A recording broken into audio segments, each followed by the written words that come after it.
Good afternoon, LinkedIn, YouTube friends. It is 12 o'clock and the last of our Lunch and Learn, the 30-day blueprint for new real estate agents. Mind-boggling what is going on in the AI world right now. I try to stay as in tune as I possibly can right now. Actually, in the process of building different types of bots to simplify things and actually leverage AI as much as we possibly can. Boy, it's coming, and it's not even coming. It's here right now, and the tasks that we can put on it, it's crazy. So I'm really excited to see how many hours it's going to free up in my day that can keep me in my highest and best use. And for me, that's talking to customers. So for me, my passion is teaching renters and first-time home buyers how to purchase with very little money out of pocket using down payment assistance and grant programs. That's what I'm all about. But this 30-day blueprint it crosses all things. So just to recap a little bit what we've covered over the past 30 days. So first week, we went over market insights and building your sphere of influence. Second week, social media presence and quick buyer wins. Third week was niche specialization and content creation. And this week was leveraging AI and building authority through webinars. So these are all things I do. Everything that we talked about, with the exception of open houses. I don't really do them a lot, although I did one a couple of weekends ago and I was kind of enjoyed it. So there's just not enough hours in the day. And the older I get, I find that I do need to take at least one day off a week just to regroup, for lack of better words. But let's kind of go through and we'll recap before we dive into the webinars. And today I'm going to give you a glimpse of what I do for webinars. I'll try to give you some numbers. What you can expect when you're doing webinars, the reason I do webinars, and I'll actually give you a glimpse behind the curtain with regards to the software that I use, which is Go High Level. Discovered it probably about 4 years ago, and it has changed my life from an efficiency standpoint. So right now, here we go. Session 1, we covered the market, where it is, inventory rates, things like that. So the market is ever changing. It's really polarizing across the country. I look at some of the coasts, things are changing rapidly there. We've been on a, I guess it would be a 14-year high and that is, we're way overdue for some type of correction. I don't think the correction is going to be as severe as some people would think. And that's just because there is such a shortage of there's such a shortage of inventory for those first-time home buyers. But there are exceptions to every rule, and the market changes dramatically for each marketplace. So, but I don't think that the first-time home buyer prices are going to get compromised. I think maybe some of the high-end stuff might change a little bit, but for the most part, I think things are going to be chugging right along. Interest rates, I hope, just hold where they are. I don't know that we need or that we'll ever see interest rates in the 2-3% area. What a gift that was. That was took 70 years to get there. So to think that we might see another dip down there would be a tad bit optimistic in my mind. But just the same, anything is possible. But what I can tell people, if you're waiting for rates to drop, by the time you wait, the floodgates will open, prices will pop up, and you're going to miss out. I mean, when was the best time to buy? 5 years ago. I actually had somebody the other day that's been dragging their feet. It's actually for 2-3 years not being able to find the right house, and found one that was a perfect fit for them, checked all the boxes, and well, it was just a little bit out of their comfort zone. And I was like, well, if you think this price on this house is going to come down, it is not. It is only going to go up. They waited 2-3 weeks. We were actually getting them an off-market deal, and by the time it went on the market, boom. We could have gotten them in at about $320 or so. Just accepted an offer of $360 on it. So when was the best time to buy? It was 2 years ago, 5 years ago. There's no better time to buy than today, as long as you plan on being in the house for the foreseeable future. That's my mindset. So that was the first session, was going over the market, things like that. Second session was a sphere of influence. Okay, I'm the first one to admit I did not stay on top of my sphere of influence. I have quite a few contacts. I wish I would have collected their home addresses outside of the people I sold homes to. Didn't. I'm actually looking to go back and append all of those people. Reason being, if you have the name, the email address, the phone number, and where they live right now, the technology is coming down the pike. And it's here already, but it's a little labor intensive. But the technology is right around the corner to where once you enter their address, you can kind of set it and forget it and let AI do a lot of the lifting for you to keep them up to date with all the transactions and all the things that are happening in their neighborhood. So big fan of getting the addresses. So that's one thing that I missed out. I wish I would have focused on my sphere of influence and my database more than I have. So database is huge. The more we can get, the more information you can put in that database and build a moat around it. I think that you can insulate yourself against that next wave of AI that's going to be coming after those vanilla types of transactions.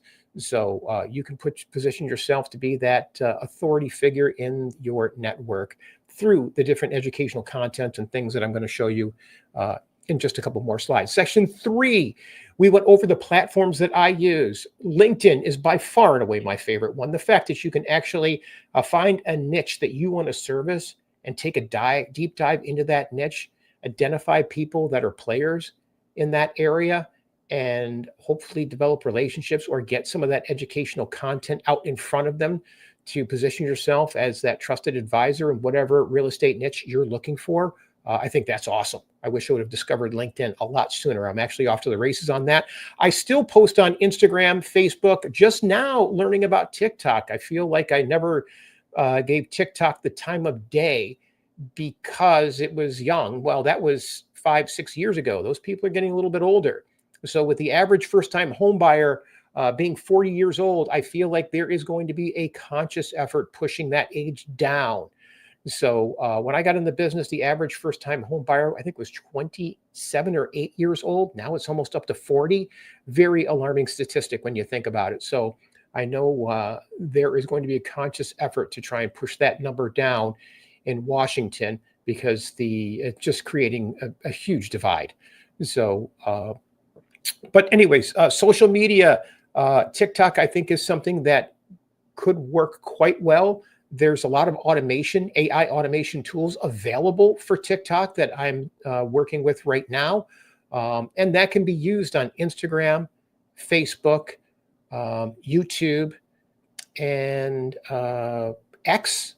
I guess X is another platform that can help you tap into some of those younger audiences too. In my mind, if you can grab the Gen Ys and the Gen Zs, that's where I think the biggest market is going to be over the next few years. So I don't do as much video as I used to, but I do think it's important to post on those platforms just to maintain your sphere of influence or your niche or your database, just to maintain your brand in front of those. So not that you're looking to, every now and then I'll get a deal from it, but it's not my goal. My goal is just to continue the brand. And now with all the tools that we have from an AI standpoint, it makes it a lot easier to just maintain that. So from a frequency standpoint, I don't hit it nearly as hard as I used to because it is an uphill battle. And as AI improves, it's going to be an even bigger uphill battle. Right now, if you're not posting tons and tons of videos, I feel like that's just a really tough niche or place to thrive in. I am a fan of batch content, so I try to do my videos once a week or every 2 weeks, just cut a bunch of videos, and then my team puts it all together and posts it all up. And they leverage on AI. So what used to take 20, 30 minutes to knock out a video, they can knock out in probably about 10 minutes altogether. It might take me 2 or 3 minutes to read through the script, get comfortable with it, shoot the video, and then they take it and edit it from there. So probably about 10 minutes of video right now. So AI is really making that portion a lot easier. I do think it's important that you find whatever social media you enjoy being on and maybe try to focus on those and then spread your wings to the other ones. So session 4 was quick wins. What would I do for some quick wins? I mean, you're just getting into this business. You need to generate some cash. I get that. So for me, open houses, number one. Okay. I always like doing open houses with a couple of people, with myself and one other agent. And I would schedule appointments for any other houses that are in the area. When you are doing those open houses, you are on stage. And if people are active in the neighborhood and serious, I mean, I would take them through the other houses, leave the open house. Obviously, the partner agent I'm doing with would stay at the open house, but I would show the other houses to people on demand just to build that trust and be known as the guy that hustles. So I have never been disappointed doing that technique. The other thing that I do was post ads. So I would send emails, text out to fellow agents asking them, hey, can I advertise your house on social media? And when I say social media, I'm talking about Marketplace. Marketplace is a platform that can generate a ton of inbound traffic. So I used to have a virtual assistant that would actually send emails and texts out to agents asking if we could advertise their listings. So if I get 10 people that say, yes, I can advertise their listings, and I put those 10 houses up on Marketplace, highlighting, especially if they're 10 homes in the first-time home buyer area, telling people that they can purchase these homes with little to no money out of pocket using down payment assistance programs and grants, I guarantee you that gets your phone ringing. It gets the DMs rolling. So it wasn't uncommon for me to have 10 ads running, and boom, you'll have 10 messages in your inbox. Now, a lot of them are blanket, is this house still available? And they don't respond. I get that. But if you sift through those 100, you're going to get 10 that you can have active conversations with and hopefully take those next steps forward. Now, if you multiply that over a 30-day period, you can start to stack up some leads. I would get those people, send them out to the loan officers for approval for the different down payment assistance programs and grants. And, it's not uncommon to catch people coming out of leases that need to do something right now that had no idea that they could purchase with just a few $1,000s out of pocket. Easy way for me to, I could talk to somebody on Thursday, have them under contract by Friday, boom. So these are quick, easy wins if you follow that blueprint. For me, it was all about leveraging those zero down programs that are available through down payment assistance and grants. So get to know some of the lenders in that space. I am not a guy that chases expired listings and FSBOs. A lot of people in the industry do it. I think they're successful at it, but I think that window is closing from a communication standpoint. Too many spam calls going out there where I think people are less apt to answer their phones. So, and I feel like if you do that, you're just one of 20, 30 agents knocking on those same doors. So how do you differentiate yourself? That's up to you. So discover effective buyer lead sources for today's market. So like I said, I like Marketplace. I would even post stuff on Facebook, Instagram, things like that. So you got to get comfortable getting in front of the camera. For me, that is one of the successes to take you beyond in this industry. And hopefully doing that, if you kept this plan and posted on Marketplace for a week's time, I'd be shocked if you don't have 3 quality buyer consultations by the end of the week. That's how confident I am in that approach. So next thing, session 5, stand out, niche specialization. Okay. In my mind, AI is coming for the real estate industry. Okay. And when I say that, I'm talking like Zillow, Rocket, Redfin. They have substantial investments in artificial intelligence, and they already have relationships with GPT, Claude, you name it. They are striking those relationships. And as a result, they are going to, people are going to be able to push a button, get a mortgage, push a button, buy a house. I feel like there's going to be a high percentage. It could be 40, 50% of those let's say, white bread or vanilla deals that they are going to go after. People that can push a button, their lives are all in order and get things done. If you want to stand out in the real estate industry, I think it's important to specialize with a niche. We went over these in detail in session 5, like foreclosures, bankruptcies, you name it. A lot of times you'll see legal newspapers that will have all of those different things out there where you can pick your niche. Probate is another one. I think that's a lot of people don't give it a lot of effort. Out of state homeowners that you can find through probate. There's no end to what you can do and how you can automate all of those solutions with AI. What you need to do is start building an audience based on those leads that you can get from various legal publications. In my neck of the woods, it's a legal news. So there's legal newspapers in every county where I'm at in Michigan. So you can buy data from there and from other platforms as well that will give you all of those people in the area. Find ways to introduce educational content to make that process as seamless as possible, just because most people don't know what to do. So the quicker you can find that niche, specialize in it, and be the guy that gives that educational content to that niche, you will stand tall and create that inbound traffic. And that's what I'm all about. For me, it's all about inbound traffic. I want people to be reaching out to me. Now, a lot of these areas or niches can be broken down geographically or demographically, depending upon what you prefer to work with. Okay. I would investigate each niche and find out which one strikes a chord with you before diving in, because it is a commitment. This is more of a long-term play. It takes several months to get these off the ground, but they will pay dividends for the long haul. And it's ideal that you find some good case studies. Find a couple of people that need help that you can learn with. And as a result, hey, maybe even do that as case studies for free in order to get the success stories that you can lead with. Okay. So I do think it's important that you have to clearly define what you're going to be doing in each one of these niches, and then start reaching out to AI, write articles, brand yourself for those niches. And then as you move forward, for me, the niches that I do, coupled along with the inbound traffic, I push them all to webinars. Okay. Right now, let's just say you wanted foreclosure help. Okay. You could brand in that world.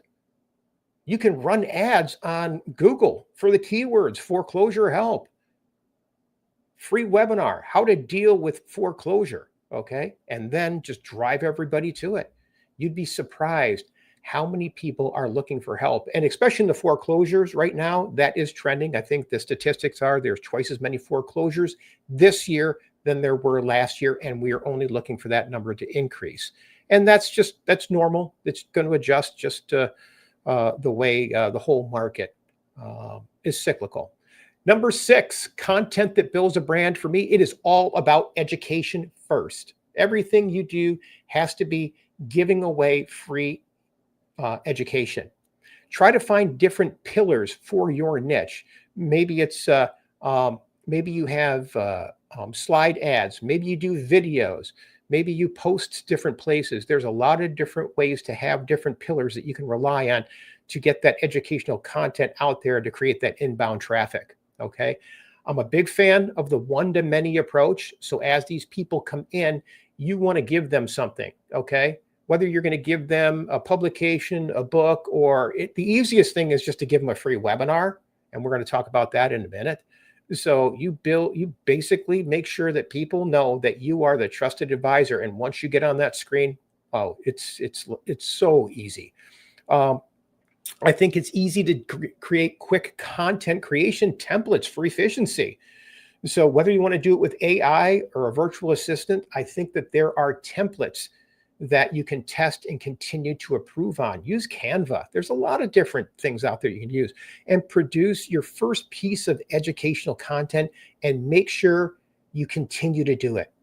Again, my posts are all about webinars that I'm doing, delivering educational content, or articles telling people about the tools that I use to get people into houses, very little money out of pocket. So again, at every turn, it's all about educating people, which in turn builds that trust and guidance. So number 7, AI for authority and value generation. Okay, so AI for me is everything. I use it a lot.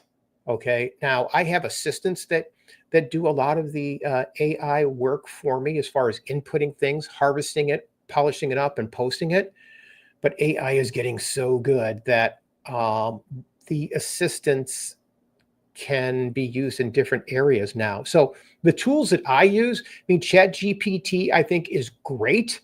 It's probably the most knowledgeable database out there of information. The problem with GPT is if you don't put the exact question, if you don't put everything in correctly or the way that ChatGPT wants it, it's not going to spit out that great quality information where Claude does. So I'm a huge Claude fan right now. Claude is relentless. I give it a task and it keeps going until it actually gets my questions answered.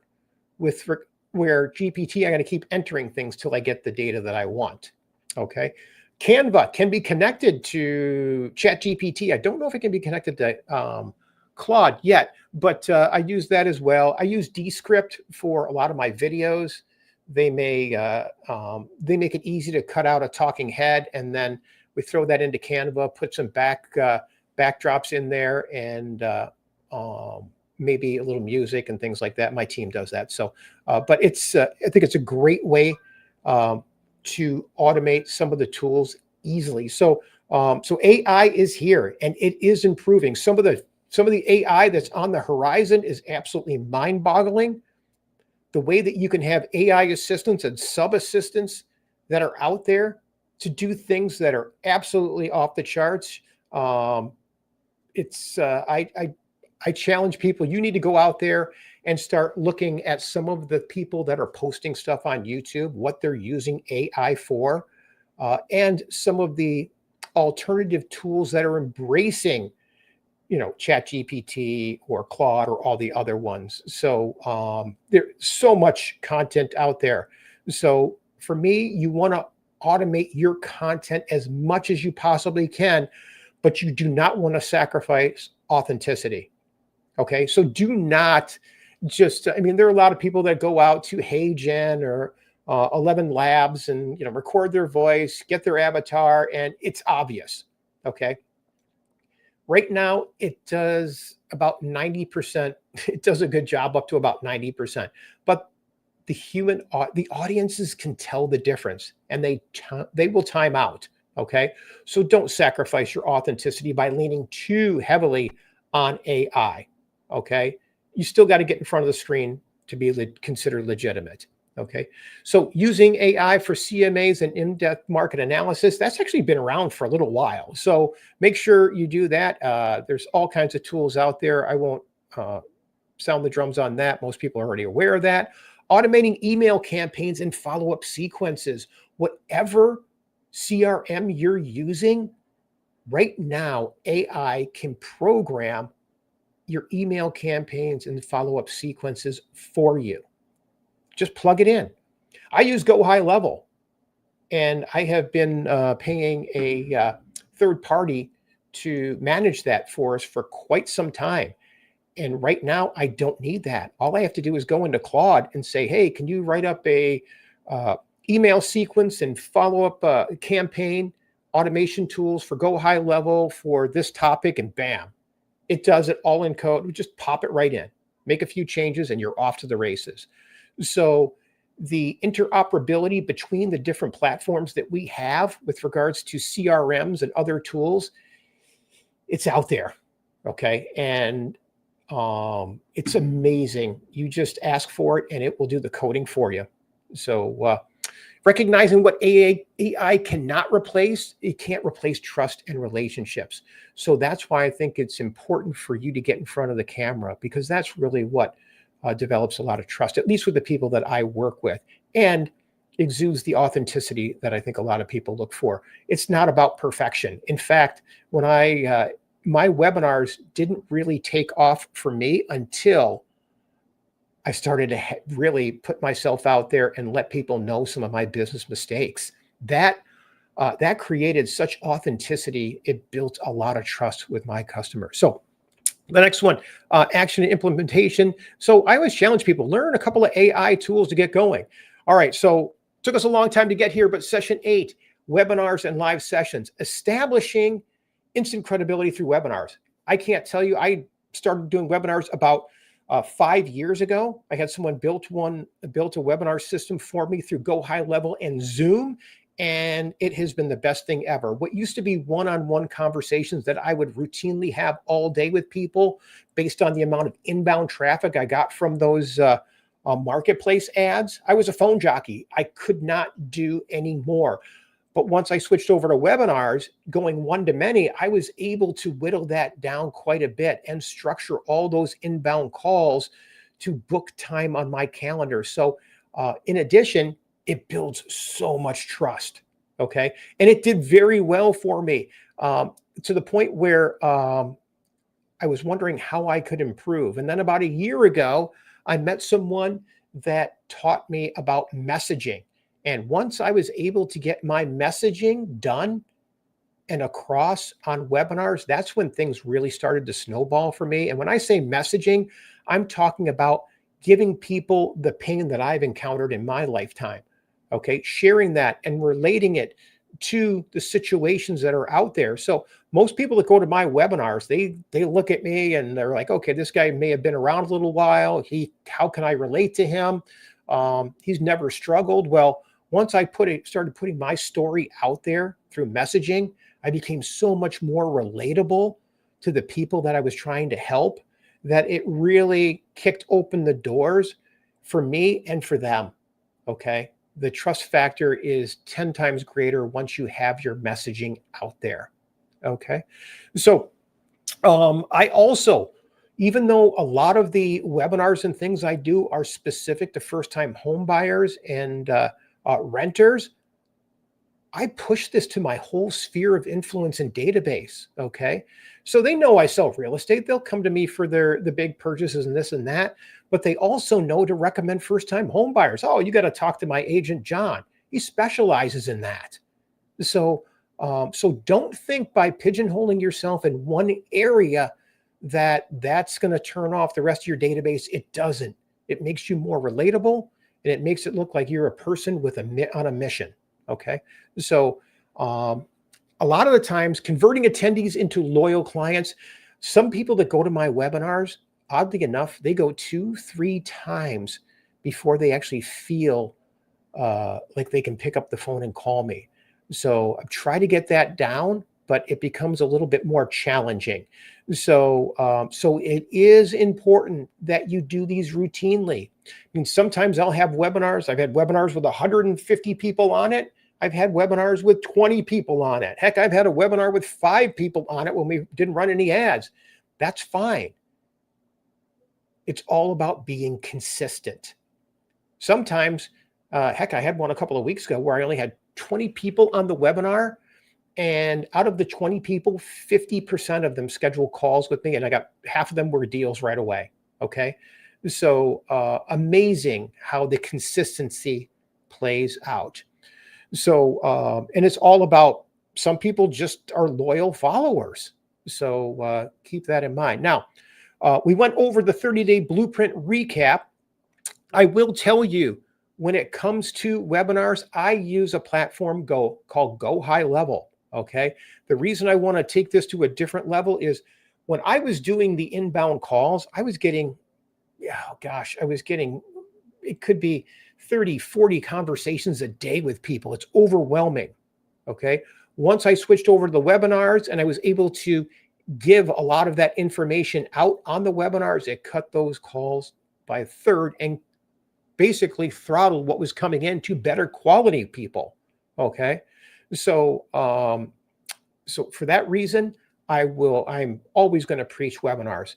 Do you have to be comfortable getting in front of the camera? Yes, to some degree, but it's not as challenging as you would think it is. I was terrified in the beginning, but that was 5 years ago.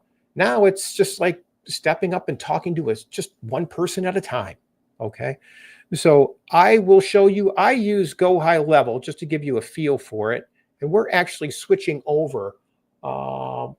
Let's see here. Do I have it open? Okay, here's our old account at Go High Level. Basically manages everything. Okay. All the sequences, all the emails, all the reminders, everything. So when people when people reach out, okay, they are going to get an automated text. From an automated text, it's going to go back. I'm sorry, let me go back here. What typically happens is people will reach out to schedule our webinar. That's on our website. And by the way, my website is managed through Go High Level. So it is a one-stop solution. So right here, zero down webinar. So typically what I do is we're running ads or whatever. I'm pushing people to this registration page. Once they register, bam, it goes right into Go High Level. And then Go High Levels, thanks for registering. Here's a link to our webinar. And it also emails them at the same time. And then it's going to remind them relentlessly of what's coming. Okay. So a day before the webinar, it says, hey, John, don't forget, tomorrow evening, we have a webinar. Here's a link to it. The day of the webinar, first thing in the morning, hey, don't forget, tonight we got a webinar. An hour before, hey, webinar starts in an hour. Webinar starts in 10 minutes. Webinar started 10 minutes ago, not too late to join. All of these things just beat on people to the point where they don't forget. And I've tested it. I thought, gosh, maybe we're hitting people too hard. And when I polled the audience, they're like, no, everybody's distracted so much. They need these reminders. And it's done through text and it's done through email as well, too. So I do think that it's very important that you learn some of these CRMs that can make it a one-stop shop. I use Go High Level for everything. Okay. I actually use it as a note taker CRM. I push everybody through Go High Level. So I have it all in one platform. So when I'm doing a webinar, all I have to do is hit send and it'll send a text out to 5,000 people that have been to my webinar. Hey, doing another webinar tonight. If you're interested in joining, great. Or if you have someone that might be interested, please refer this link to someone else. You'd be shocked how many people go from referrals. Okay. Someone might not be able to do it, but their friends or family members might. You'd be surprised. Birds of a feather. People in awkward situations or whatever typically know people in similar situations. So not crazy to reach out to that audience to share links to get people into your webinars. Okay. What else did I want? Oh, so Go High Level manages my website, manages my database, manages the webinars. It does it all. And it does a lot more that I don't even touch. We're now starting to implement AI into our Go High Level account where it will automatically answer phones and do everything for it. It's mind-boggling the quality of the conversations the AI bots can have with people. So I encourage you definitely to get on board with the webinars. I can't say enough great things about it. So we are over the half-hour mark today. So hope you got some value out of this whole series. If you are looking for the previous sessions, just go back on YouTube or LinkedIn and you'll probably see those there. If you have any questions about what I do, I'm all about the abundance mindset, love paying it forward, love teaching people about what I do. And I actually am in talks and building out systems for people in other areas of the country. If you want to learn how to do webinars in your neck of the woods, happy to pay it forward and teach you about that. I have someone that actually reached out to me last week and said, hey, I see value in this. I see value in the amount of hands that you can get raised when offering this educational content. If I could push people to the webinars, would you do them for me? I'm like, heck yes. Whether I'm doing it for 100 people or 200, 300, 400 people doesn't matter. Okay. So, and that can be done for any niche, whether it's foreclosures or probates or whatever. There's all different types of niches in the real estate world. I'm actually comfortable talking about any one of those topics. So if you want to help me build out systems, webinar processes in your area or your neck of the woods, happy to do it. Maybe we can learn together that way. So please don't hesitate to reach out to me. Love meeting other people who have similar mindsets in the industry and hope our paths cross again soon. Thank you all very much. Have a good day. Goodbye.